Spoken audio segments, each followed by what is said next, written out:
Cristina de la Cruz Choc. Pangalan pa lang, mababakas na ang pagka-Pinoy.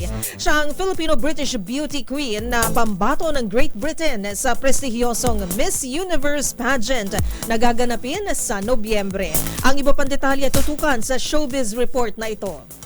May lahing Pinoy ang kinoronahan bilang bagong Miss Universe Great Britain. Siya ang Filipino-British na si Cristina de la Cruz Choc na magiging kinatawan ng Britanya sa ika-73 edisyon ng prestihiyosong pageant na gaganapin sa Mexico sa Nobyembre.